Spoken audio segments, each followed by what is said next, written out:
জমি। তখন রাফির বাবা বলল, সেই জমি তোর একার নামে না, হাসিবও সেখানে পাবে। তখন রাফি বলল, মানে ও পাবে কেন, বুঝলাম না।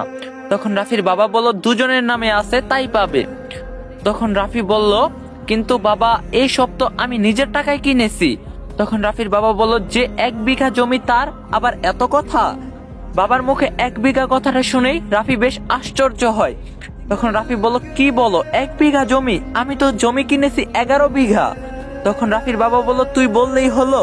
তখন রাফি বলল, আচ্ছা ক্যাশ টাকাগুলো ব্যাংকে রাখতে দিয়েছি, ওইগুলো আমাকে দাও। তখন রাফির বাবা বলল, কোনো টাকা নেই।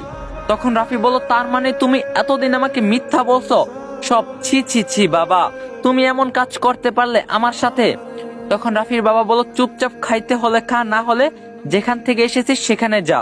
বাবার মুখে কথাটি শুনে রাফির বুকটা কেমন জানি কম্পন দিয়ে উঠলো।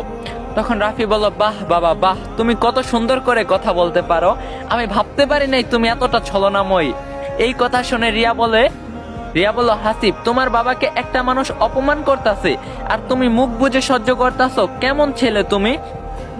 তখন রাফি বলল, এই চুপ কর তুই, একটা মানুষ কি রে? তখন রিয়া বলল, কি ভাবছিস তোর এই ধমকে আমি ভয় পাবো আর চুপ করে থাকবো? তখন রাফি বলল, হাসিব ওকে চুপ থাকতে বল, না হলে কখন যে থাপ্পড় দিব নিজেই জানি না। তখন হাসিব বলল, আমার বউ তো মিথ্যা কিছু বলতাছে না, সত্যিই তো তুই বাবাকে অপমান করতাছিস, আবার বড় বড় কথাও বলতাছিস।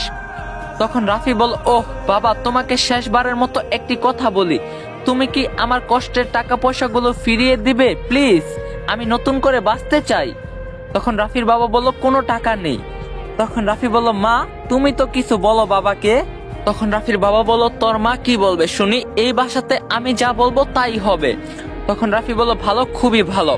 আর আর কোনো তর্ক না করে রাফি নিজের রুমে চলে যায়। খাওয়া দাওয়া না করেই রুমে এসে ভাবতে থাকে, সত্যিই তো পুতুল মিথ্যা কিছু বলে নাই, আমার পরিবারের লোকেরা ভীষণ খারাপ। এমন সময় রাফি লক্ষ্য করে রিয়া তার রুমে এসেছে।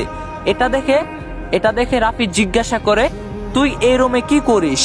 তখন রিয়া বলল, তুই এখান থেকে চলে যা, আমাদের সুখে থাকতে দে প্লিজ। তখন রাফি বলল, ছি রিয়া, তুই যে এমন হয়ে যাবি আমি কখনো কল্পনাও করতে পারি নাই। তখন রিয়া বলল, যা হবার হয়ে গেছে, তুই চলে যা এই বাসা থেকে। তখন রাফি বলল, আশ্চর্য, আমার বাসা থেকে আমি কেন চলে যাব? তখন রিয়া বলল, যাবি কি না? তখন রাফি বলল, যাব না, দেখি তুই কি করতে পারিস।